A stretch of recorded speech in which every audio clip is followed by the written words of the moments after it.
Ibu-ibu, kita sampai pada langkah terakhir, langkah penutupan ya.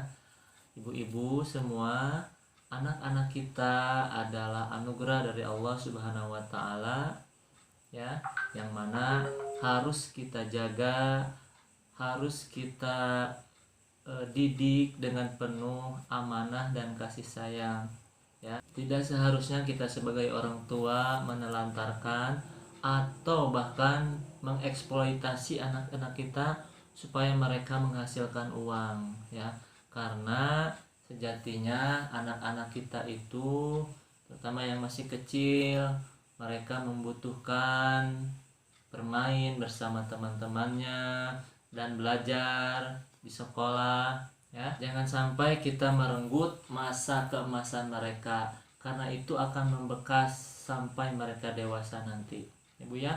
Nah, setelah ini kita akan menonton sebuah video yang insya Allah video ini sangat bermanfaat bagi ibu dan bagi saya juga dan umumnya untuk kita semua, Bu ya. Kita tonton dulu videonya ya.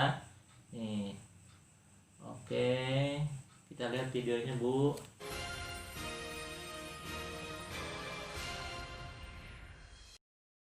Pemirsa, keterbatasan ekonomi bukanlah satu hambatan untuk bisa berprestasi. Hal tersebut sudah dibuktikan oleh seorang gadis asal Kendal, Jawa Tengah.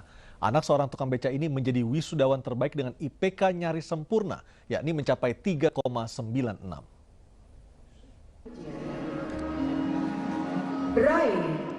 Senyum bahagia tak lepas dari wajah Raini. Pendidikan akuntansi S1, nama orang tua Mugiono. Raini resmi menyandang predikat sarjana ekonomi. Tak sekedar sarjana, Raini menjadi wisudawan terbaik tahun ini di Universitas Negeri Semarang, Jawa Tengah. Indeks prestasi kumulatif atau IPK-nya tertinggi, 3,96, nyaris sempurna. Bukan hal yang mudah, terlebih jika menengok kondisi ekonomi orang tuanya. Ayah Raini, Mugiono, hanya seorang tukang becak di Kendal, Jawa Tengah. Penghasilannya terbilang pas-pasan. Mugiono pun harus bekerja sambilan sebagai penjaga malam di sebuah SMK untuk menutupi biaya hidup Raini di Semarang.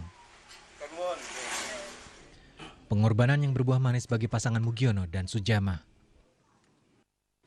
Riyen nggih ngoten, ajeng sekolah lah kok Pak sekolah. Nah wong aku ora di duit kula ngoten kok bapake becak kok. Sing pake mbayar napa kula ngoten. Wis mak ora sah sekolah pengajian anak mboten wonten. Aku nak ora ana sekolah biasa, aku ora pak sekolah meneh, Mak. Bersyukur Raini bukanlah anak tak berbakti.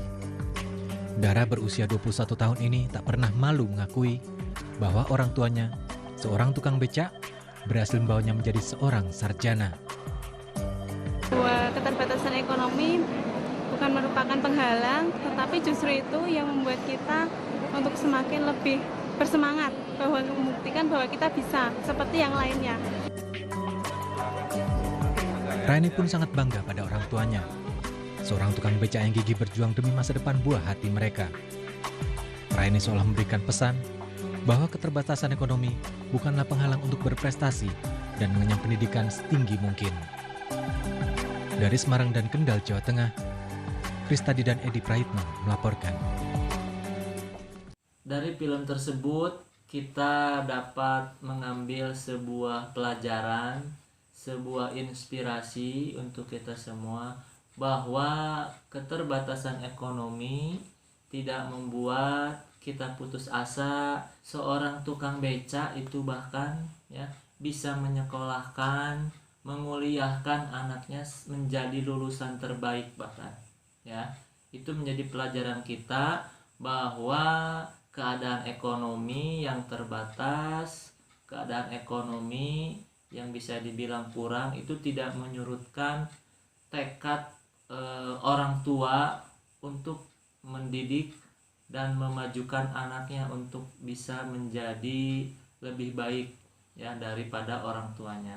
Ya Bu ya, jangan patah semangat, jangan kendur semangatnya, khususnya dalam menyekolahkan anak ya.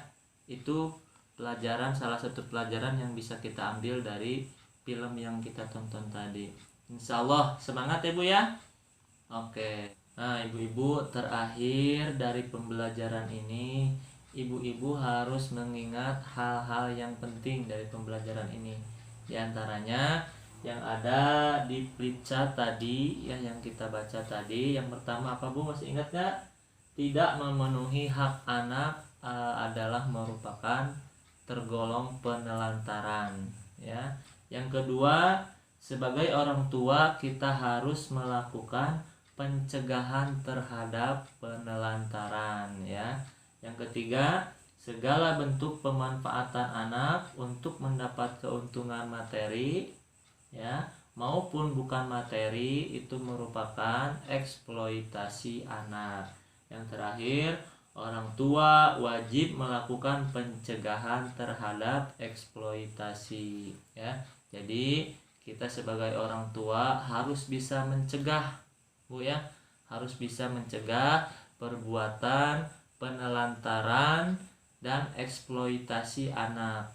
Bukan apa? Bukan kita sebaliknya menjadi pelaku penelantaran maupun pelaku eksploitasi. Justru kita harus bisa mencegah dan melindungi anak-anak kita dari perbuatan tersebut ya Bu ya.